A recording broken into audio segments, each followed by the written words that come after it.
दोस्तों, आज हम आपको एक बहुत ही रोचक सच्ची घटना का वृतांत सुनाते हैं, जो एक कानपुर के पास बस एक छोटे से गांव की घटना है। को सुनने के बाद आप भी अपनी बड़ी से बड़ी गलती सुधारने का प्रयास करेंगे। ये घटना राहुल नाम के एक लड़के की है, जिसका एक छोटा सा बिजनेस था। उसकी शादी पास ही के गांव में प्रिया नाम की लड़की से तय हुई थी। बहुत ही खुशी खुशी दोनों की शादी हुई और दोनों का जीवन खुशी खुशी व्यतीत हो रहा था। राहुल का छोटा सा बिजनेस था, इसलिए बिजनेस के सिलसिले में कभी कभी उसे दोस्तों के साथ पार्टी वगैरह में जाने के लिए बाहर जाना पड़ता था। ये बात बिल्कुल पसंद नहीं थी और वह न ही इस बात को एडजस्ट करना चाहती थी। ऐसे ही दिन बीतते गए और उन दोनों में छोटे मोटे झगड़े होना शुरू हो गए। एक बार की बात है, राहुल अपने दोस्तों के साथ बिजनेस के सिलसिले में कहीं गया हुआ था। वह रात को लेट हो गया। करीब 11 बजे के आसपास वह घर लौटा और उसने उस दिन कुछ ज्यादा ही ड्रिंक कर रखी थी।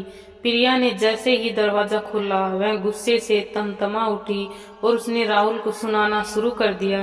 राहुल नशे की हालत में था। उसने एक दो थप्पड़ प्रिया को लगा दिए। प्रिया इस बात को सहन नहीं कर सकी और वह सुबह होते ही नाराज होकर अपना सामान पैक करके अपनी मायके निकल गई। अपने घर पूछी। माँ ने पूछा कि ऐसे अचानक कैसे आना हुआ। प्रिया ने सभी पूरी बात बताई तो माँ ने कहा, कुछ दिन यहीं रहो, उसकी अकल ठिकाने आ जाएगी। उसे समझाने की बजाय उसे घर में रख लिया और बात को सॉर्ट आउट नहीं किया।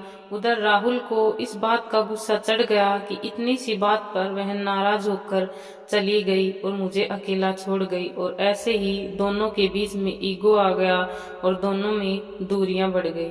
बढ़ते बढ़ते इतनी अधिक बढ़ गई कि उन लोगों को अपनी गलतियां समझने में 5 साल का समय लग गया। 5 साल बीत गए। उधर दोनों ही अपनी गलतियों का एहसास कर चुके थे, लेकिन बात करने की हिम्मत किसी में नहीं थी। उधर प्रिया भी जॉब करने लगी थी, क्योंकि ये 2 दिन के चौचले हैं, कोई कितने ही दिन घर में बिठाएगा, इसलिए मैं पढ़ी लिखी थी और एक टीचर की जॉब करने लगी थी। उधर राहुल भी दुखा अपने बिजनेस में लग चुका था। उसने अपनी सारी बुरी आदतें छोड़ दी थी और अपनी गलती का पश्चाताप कर रहा था। ऐसी घटना घटी जिसे इत्तेफाक कहें या चमत्कार। प्रिया कानपुर से ट्रेन पकड़कर दिल्ली जाने वाली थी। दिल्ली उसका ननिहाल था। उसकी नानी बहुत बीमार थी। वह उससे एक दिन के लिए मिलने जा रही थी। उधर राहुल भी कानपुर से बैठकर दिल्ली किसी बिजनेस के सिलसिले में जा रहा था। दोनों की ट्रेन एक ही थी, बस डिब्बे अलग थे। राहुल ने जैसे ही प्लेटफॉर्म पर प्रिया को देखा, उसका अट्रैक्शन इतना बढ़ गया जैसे कोई नया लड़का किसी लड़की के पीछे जा रहा हो, और वह प्रिया के पीछे पीछे हो गया।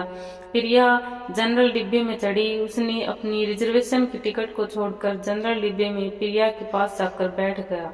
करीब ट्रेन चलने के आधे घंटे तक दोनों मौन बैठे रहे।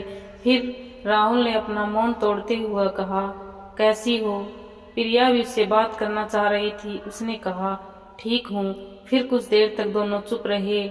तब राहुल ने कहा, कहाँ जा रही हो? प्रिया ने कहा, नानी के यहाँ, नानी बीमार है, दिल्ली जा रही हूँ। आप? तब राहुल ने कहा, बिजनेस के सिलसिले में दिल्ली मीटिंग है, मैं उसमें जा रहा हूँ। फिर कुछ देर तक दोनों बैठे रहे। कुछ देर बाद वहाँ एक कुल्फी वाला आता है। पुराने दिन याद आ गए, क्योंकि प्रिया को आइसक्रीम बहुत पसंद थी। राहुल ने कुछ देर सोचकर कहा, आइसक्रीम खाओगी? प्रिया ने ना में सिर हिला दिया। राहुल ने कहा, प्लीज। प्रिया ने कहा, लेकिन पैसे मैं दूंगी। राहुल ने भी हाँ में सिर हिला दिया और 2 आइसक्रीम ले आया। प्रिया ने पैसे दे दिए। दोनों बैठकर खाने लगे। जैसे ही उतरने का टाइम आया, राहुल ने कहा, वापिस कब आओगी? प्रिया ने कहा, कल सुबह 8 बजे की ट्रेन से। राहुल ने कहा, क्या तुम मुझे दोबारा मिल सकती हो? प्रिया ने हाँ में ना में सिर हिलाते हुए चल दी, लेकिन वो उसकी हाँ ही थी। राहुल भी समझ गया और खुशी खुशी अपने कार्य में जाने के लिए उतर लिया, लेकिन उसकी नजरें प्रिया को ही निहार रही। हाँ, तो अगले दिन था, लेकिन उसने बहाना बनाकर मीटिंग पोस्टपोन कर दी और 7 बजे ही आकर स्टेशन पर बैठ गया। जैसे ही प्रिया स्टेशन पर आई उसकी खुशी का ठिकाना नहीं था। आज उसने कोई रिजर्वेशन नहीं था, दोनों ही जनरल डिब्बे में बैठे। पता नहीं क्या क्या बातें सोचता रहा, सोया ही नहीं। लेकिन जैसे ही उसने प्रिया को देखा सब कुछ साफ हो गया और उसे मन ही मन खुद पर गुस्सा भी आ रहा था। दिमाग पर जोर डाल रहा था कि सारी बातें गई कहाँ, कहाँ से शुरू करूं। ऐसा सोचते सोचते ही आधा रास्ता कट गया। फिर आज शुरुआत प्रिया ने कर दी।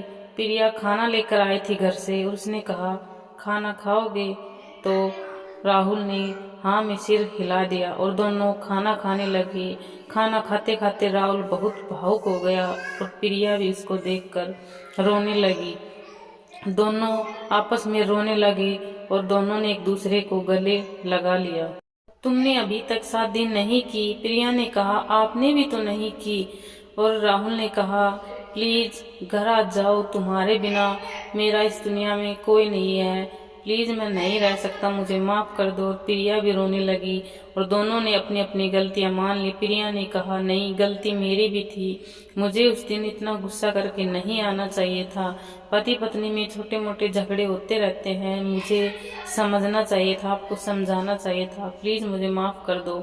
दोनों ने काश 5 साल पहले ये 2-4 मिनट की बात की होती तो आज हमारे बीच इतने फासले नहीं आते।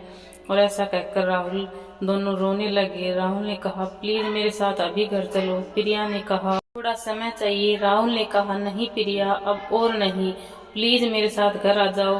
प्रिया ने कहा, ठीक है, तो फिर आप 1-2 दिन बाद आ जाना, मैं आपको फोन करूंगी घर जाकर।